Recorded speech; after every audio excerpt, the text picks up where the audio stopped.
यार एक ऐसा इलाका पश्चिमी चंपारण, यहाँ खड़ी है एक ऐसी इमारत जिसका नाम सुनकर आज भी 20,000 किसान गहरी सांस भरते हैं।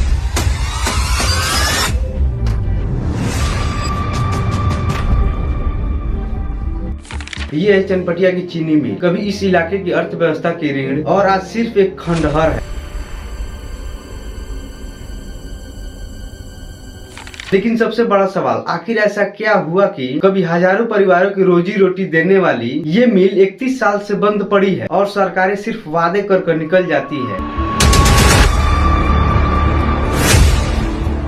नमस्कार दोस्तों, ये कहानी शुरू होती है 1932 से। ब्रिटिश इंडिया कंपनी ने इस चीनी मिल की स्थापना की थी। उस समय यह मिल सिर्फ एक फैक्ट्री नहीं थी, बल्कि पूरे पश्चिमी चंपारण के लिए आर्थिक इंजन थी। यहाँ 60 से 70% सिर्फ गन्ने की खेती होती थी। सुबह गन्ना करता था, दोपहर को मिल में पहुँच जाता था और शाम को किसान के हाथ में पैसे। इतना सिंपल, इतना सीधा सिस्टम 1932 से लेकर 1990 तक लगभग ये 60 बरस तक मिल चला। इस मिल ने हजारों परिवार को रोजगार दिया। लेकिन 1990 के दशक आते आते पूरी तस्वीर बदल गई। मिल आ चुकी थी केंद्र सरकार के टेक्सटाइल मंत्रालय के अधीन और धीरे धीरे ये पूरे देश की बंद पड़ी सरकारी मिलों का हिस्सा बनती जा रही थी। और चनपटिया चीनी मिल के बंद होने के सबसे 3 बड़ी कारण थे। पहला, मार्केट में शुगर की कीमत गिरना। दूसरा, मिल के ऊपर कर्ज बढ़ना। तीसरा, कॉस्ट ऑफ प्रोडक्शन बढ़ना। और जब किसानों ने गेहूं धान की ओर रुख किया तो यह मिल हर साल घाटा लिखती गई। आखिरकार 1994 में पहली बार मिल बंद हो गई और यह चनपटिया के इतिहास का सबसे बड़ा आर्थिक झटका था। लेकिन कहानी खत्म नहीं हुई। यहाँ के किसान हार मानने वाले में से नहीं थे। उन्होंने कोऑपरेटिव सोसाइटी बनाई, मिल को अपने दम पर फिर से चालू किया। 1998 में धुआं भी उठा और उम्मीद भी जागी। लेकिन असली समस्या तब आई जब प्रबंधन और किसान के बीच तालमेल बिगड़ गया। कुछ भुगतान हुआ, कुछ बकाया रह गया और कुछ ही महीनों में मिल दोबारा बंद हो गई और इस बार हमेशा के लिए मिल बंद हो गई। अब बात करते हैं असली नुकसान की। किसानों को इतना बड़ा झटका लगा।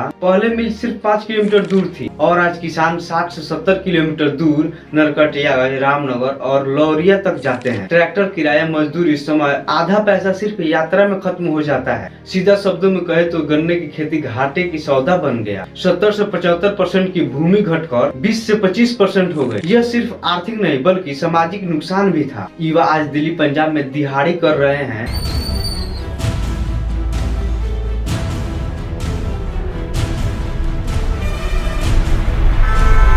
अब बात करते हैं कहानी के सबसे दिलचस्पी हिस्से पर, राजनीति की, जो हर चुनाव से पहले आते हैं और चुनाव खत्म होते ही गायब हो जाते हैं। 2010 में नीतीश कुमार ने कहा मिल चालू होगी। 2019 में फिर आश्वासन। 2021 में संसद में मुद्दा उठाया। कुल मिलाकर 3 दशक, कई चुनाव, सैकड़ों वादे पर रिजल्ट 0। अब सरकार कहती है मामला कोर्ट में फंसा है। सच भी है, लेकिन पूरी कहानी जान लीजिए। मिल निजी हाथों में देने की प्रक्रिया शुरू हुई थी, लेकिन जिसे जमीन मिली उसने मिल चलाने की बजाय जमीन बेचनी शुरू कर दी। इस बार बिहार सरकार ने आपत्ति की और मामला चला गया प्रयागराज हाई कोर्ट में। आज 2025 में केस अभी भी लंबित है। लेकिन सवाल ये है, क्या 31 साल काफी नहीं थे इस केस को फास्ट ट्रैक करवाने के लिए? अब मिल की हालत देखिए, यह सिर्फ बंद नहीं है बल्कि लूट ली गई है। मशीन चोरी, पाइप चोरी, वायरिंग गायब। अब सिर्फ एक ढांचा बचा है और यह ढांचा सिर्फ जंग नहीं खा रहा बल्कि सरकारी उदासीनता से खा रहा है। लेकिन अच्छी खबर यह है, बंद मिल दोबारा चालू हो सकती है। मान लीजिए जैसे उत्तर प्रदेश में पिराई चीनी मिल फिर से शुरू की गई। मिल की पेराई मशीन का इंजन स्टार्ट करके उसमें गन्ना डालकर उसका शुभारंभ किया। साथ ही फैक्ट्री का फीता काटकर मुख्यमंत्री योगी आदित्यनाथ के साथ गन्ना मंत्री सुरेश राणा ने भी चीनी मिल का निरीक्षण किया। वैसे बिहार में भी रिग्गा चीनी मिल 4 साल बंद रहने के बाद 2024 में चालू की गई। तो सवाल ये है, जब सब जगह मुमकिन है तो चनपटिया में क्यों नहीं? समाधान बहुत क्लियर है, कानूनी मामलों को खत्म किया जाए।